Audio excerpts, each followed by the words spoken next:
Владимир Шестоперов. Костер.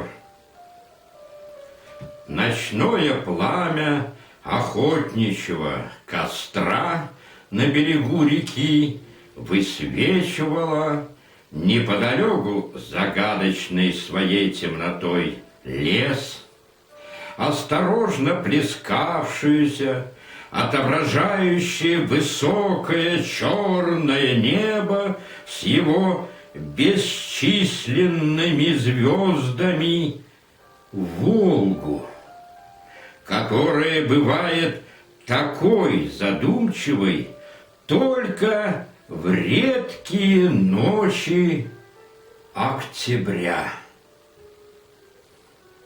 Крепка, крепка любовь, лютой ревностью, красноречиво излагая свою мысль, говорил ходивший взад-вперед около костра средних лет мужчина с подернутой сединой головой, обращаясь к двум сидящим охотникам, мужчине и женщине. Как смерть мудра вечной гармонией, с жаром продолжал он, приходит, когда захочет, уходит, когда вздумается. Пламя стрел любви необычайно неодолимый. Большие воды не могут потушить ее, и реки не зальют ее. Прервал Вадим свою страстную речь. А если бы кто и давал изобилие дома своего за такую любовь, то был бы отвергнут с презрением. Как бы продолжая его мысль, задумчиво проговорила Ольга, перебирая веточкой угольки костра.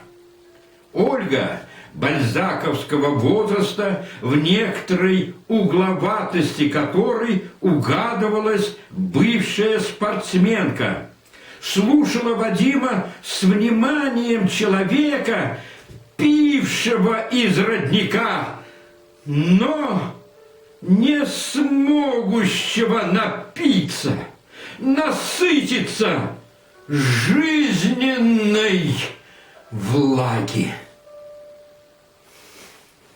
Да, все так, заговорила она с затаенной болью. А если служишь любви, бросаясь в нее, как в омут, как одержимый с одной лишь целью — любить и быть любимым, но отчетливо осознавая, что не уверен в своем чувстве из-за зависимости от ответного чувства любимого. И это начинает жечь тебя и сжигает до равнодушия, до ненависти, до таких вот угольков. Бросая свою веточку в костер, с безнадегой выдохнула Ольга.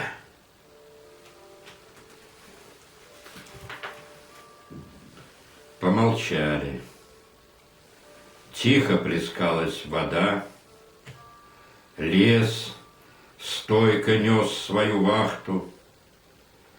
Звездное небо было величественно своей бесконечностью.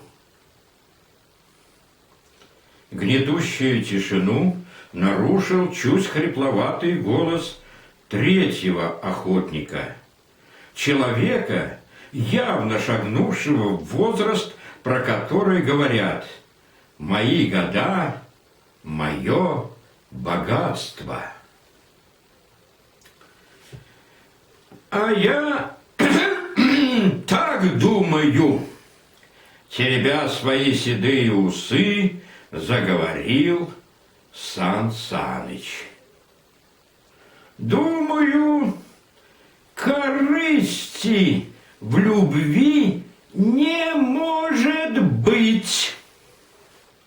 А иначе какая же это любовь? Любовь – это отдавать самого себя любимому человеку, как в жертву самого себя. Но только не думая, что приносишь ему эту самую жертву. И делать это надо, конечно, со страстью, с нежностью, преданно. А то какая же это любовь? Снова повторил он. Глаза его наполнились влагой, и он добавил.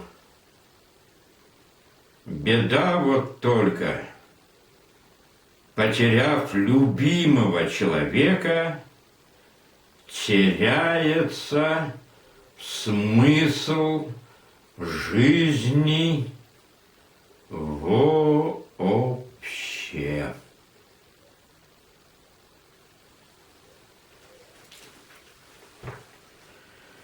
Костер догорал, не поддерживаемый ни сучьями, ни веточками. Небо светлело, озаряемое поднявшимся солнцем.